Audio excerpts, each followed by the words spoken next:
तुम बस उनको ये सजेस्ट करो, सलाह दो कि किस प्रकार से तुम्हारा जो है ये दिनचर्या क्या रहा, यानी कैसे तुम पढ़ाई कर रहा था, ठीक है, किस तरह से किस सब्जेक्ट को कितना समय दे रहा था। 10-15 घंटा, 1 घंटा, हाँ 5 घंटा पढ़ता। तू पूछ रहा है कि एक सब्जेक्ट में ऑन एन एवरेज कितना समय देते हो। होमवर्क बना लेते हो, होमवर्क बना लेते बस। मजाक मत कर, कौन आप ठीक है। तो तुम लोग हाँ? एक सब्जेक्ट पे मात्र 1 ही घंटा पढ़ते थे आप लोग। 2 घंटा। हम दिन में मिनिमम 12 घंटा पढ़ते थे। 12 घंटा दिन में कोचिंग सही जो है क्लास के साथ आदत नहीं इसका। दिन में 12 घंटा। सुनो ध्यान से, 2 तरह के लोग होते हैं जो पढ़ाई करने का तरीका होता है, ठीक है। एक तो दिन के समय को तुम यूटिलाइज कर सकते हो बहुत अच्छे से, या नहीं तो रात के समय को यूटिलाइज कर सकते हो अच्छे से। तो ऐसे ही जो 450 नंबर आया है तो ये हंसी मजाक में तो आया नहीं होगा, सिंपल सी बात है। आज जो तुमको अंक दिख रहा है 450, कहीं ना कहीं बिहार बोर्ड टॉपर से सिर्फ 39 नंबर कम है, तो इसके पीछे कहीं ना कहीं मेहनत होगा। भले ही लड़का आज हमारे सामने ऐसे खड़ा हो क्योंकि हम पढ़ाए, लेकिन तुम इसको हंसी मजाक में नहीं ले सकते हो, ठीक है। यही तुम्हारे सामने बिहार बोर्ड टॉपर चला था, तुम लोग उसको सोचते हो बड़का हुआ है, इसको इसलिए हुआ नहीं रहे क्योंकि तुम्हारे बीच का, ठीक है, तुम्हारे साथ। सिंपल सी बात है, अगर हमारे पिताजी IAS हो, हमारे साथ में घूमे तो उसको हम कितना वैल्यू देंगे, पप्पे की जितना, ठीक है। तो वही बड़ा बात है, तो घर का मुर्गी दाल बराबर, ठीक है। तो आपको अगर कोई चीज सजेस्ट कर रहा है, सलाह कर रहा है, बात कर रहा है, तो आपको मान लो न मानना ये बात बिलीव करना पड़ेगा आपको कि अगर ये लड़का बोल रहा है कि हम क्लास के साथ 12 घंटे पढ़ते थे, तो आपको ये मानना है कि 12 घंटे सही में पढ़ाई कर रहा हूँ। और 12 घंटे पढ़ना कोई बहुत बड़ी बात नहीं है। हम लोग जब खुद इंटर में थे तो टोटल हम लोग का जो शेड्यूल था वो 16 से 17 घंटे का था, 16 से 17 घंटे की पढ़ाई करते थे हम। तब जाके आज तुम लोग के सामने इतना लंबा लंबा लेक्चर मार पाते हैं, कोई सब्जेक्ट उठाते हैं पकड़ के बोलते रह जाते हैं। तो किसी चीज के ऊपर बोलने के लिए तुम्हारे अंदर कंटेंट भरा होना चाहिए, और वह कंटेंट कब भरेगा, जब उस चीज के बारे में तुम अध्ययन करेगा। वो एक दिन में नहीं हो पाता, नहीं तो किसी को भी सड़क चलते और राह चलते हुए उठा के कोई बात तुम पकड़ लेगा तो एक दिन में कर पाएगा। 2 लाइन 10 लाइन तक बोलते बोलते बेचारा का कंटेंट खत्म हो जाता है, ठीक है। तो कहीं ना कहीं आपको पहले वो मेहनत करके चीजें एब्जॉर्ब करनी होती है, फिर आप जाकर उस चीज को आउटपुट कर पाते हो। तो पहले इनपुट फिर आउटपुट ना, कहीं ना कोई इलेक्ट्रिसिटी गया है तब ना जाके उसका इलेक्ट्रिसिटी वाला नंबर आया, ठीक है। तो चलिए अब बताइए तुरंत, और थोड़ा सा इसको सलाह दो इसको ताकि सीखे।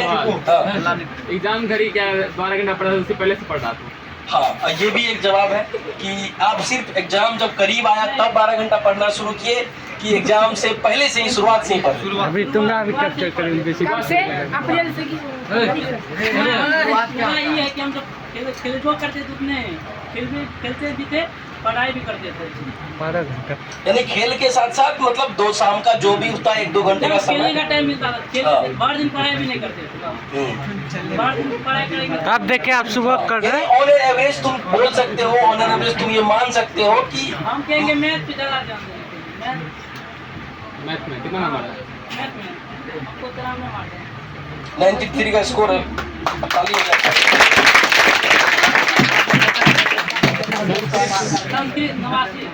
89 स्कोर है, ठीक है। यानी कि ओवर ऑन नंबर देखो 450 नंबर है तो हर एक के अंदर नंबर अच्छा ही होगा। Yes, sir. सिंपल सी बात है, 450 का एडिशन है ना वो, तो किसी भी सब्जेक्ट में तुम पूछोगे तो नंबर अच्छा ही रहेगा, ठीक है। सोशल में कितना रहा? 87 से सोशल में स्कोर रहा, ठीक है। तो ऑन एन एवरेज सारे सब्जेक्ट में स्कोर बहुत अच्छा रहा, ठीक है। और ये कहीं ना कहीं देखो सर सोशल सर एक बार सोशल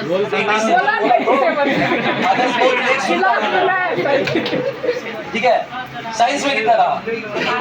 87। तो तुम इन लोगों को ये बताओ, सजेस्ट करो कि हर एक सब्जेक्ट को किस प्रकार से पढ़ना, कितना घंटे पढ़ना उसको, वो तो चलो ठीक है। 1.5 घंटा हर एक सब्जेक्ट को अकॉर्डिंग आपको 1.5 घंटा कम से कम एक सब्जेक्ट पे देना, मैथ पे ज़्यादा करके, लेकिन मैथ्स पे ज्यादा करके देना, ठीक है।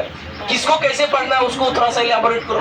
साइंस को किस हिसाब से, किस कैटेगरी से पढ़ना है आपको, रट के नहीं पढ़ना है कभी, ठीक है। चलो उसमें अपना ध्यान क्या करता है, जो अपने मन से लिखता है उसी को मार्क अच्छा मिलता है। हम पहला एक जो दिए थे हिंदी का दिए थे, उसमें हम लोग अपना मन से लिखे थे। हम लिखे थे रक्षाबंधन पे ऐसे, उसमें मिनिमम 2 पेज लिखे होंगे अपने मन से।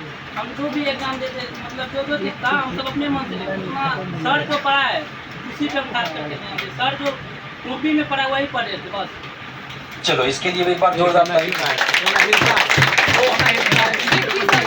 आप लोगों को मोटा मोटी समझने का ये बात है, सुनो ध्यान से।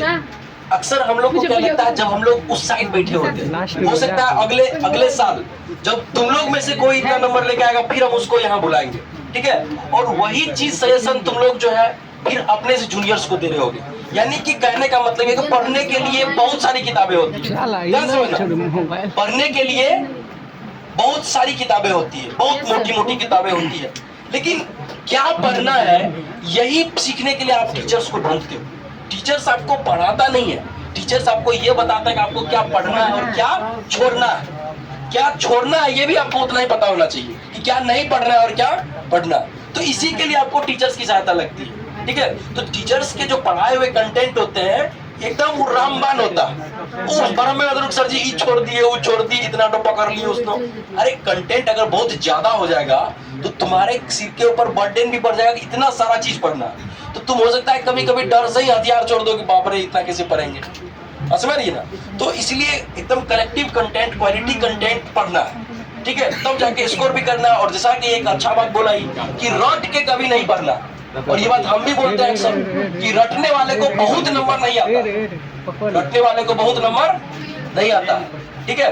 आपको रट के नहीं पढ़ना है, कोई भी चीज को समझ के पढ़ना, कोई भी चीज को समझ के पढ़ना। ऐसे हमें सोशल पढ़ाते हैं तुम लोग को, तो एक कहानी के व्यू से बताते हैं कि ऐसे ही चीज हुआ, ठीक है। तो ये सारी चीजें ऐसे नहीं करते हैं कि हमको ऐसा इसमें मजा आता है, उसमें ज्यादा टाइम लगता है, ज्यादा नॉलेज लगता है, ज्यादा एनर्जी लगता है, ठीक है ना। लेकिन ज्यादा एनर्जी सब कुछ ज्यादा करने के बाद फिर नंबर भी ज्यादा आता है। तो ज्यादा काम करेगा तो ज्यादा तनख्वाह मिलेगी, कम काम करेगा तो तनख्वाह भी।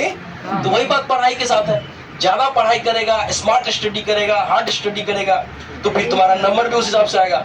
अब कम पढ़ेगा तो फिर नंबर भी कम आएगा।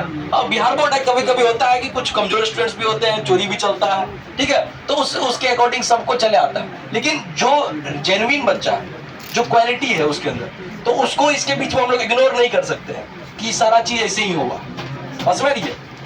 और एकदम जो है ये सब एकदम अपना क्वालिटी के स्टूडेंट बेस पे, ठीक है। ये सब शुरुआत से ही आप यहाँ का रिजल्ट्स भी देखोगे, जो टेस्ट के अंदर जो रिजल्ट्स थे उसके अंदर भी ये लोग अपना परफॉर्मेंस बहुत अच्छा रखे हुए, ठीक है।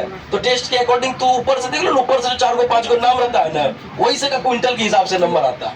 तो इसका, अनिकेश का, उसके बाद कृषु सबका, सुधांशु सबका, ऐसे का हमेशा टेस्ट में ऊपर से ही नंबर नाम रहता था, ठीक है। लड़की में भी रहती थी, लड़की में 1-2 काजल थी, काजल को 398 नंबर है काजल को। निशा 350 है, हमको तो बोले ना अभी बहुत का हमको नंबर भी याद नहीं है। निशा को 350 है, अभी हमको पता चलता है, ठीक है। तो लड़की में जो सबका नाम था टॉप लिस्ट में, अभी भी कहीं पुराना वाला अगर कहीं रिजल्ट होगा चिपका तो देख लेना जाके, हालांकि सब फाड़ देता है बोले अभी लोग फाड़ेगा। चलिए और भी कुछ, ठीक है। तो थोड़ा सा हम 2 मिनट जो है ऋतुराज से बात करके आते हैं।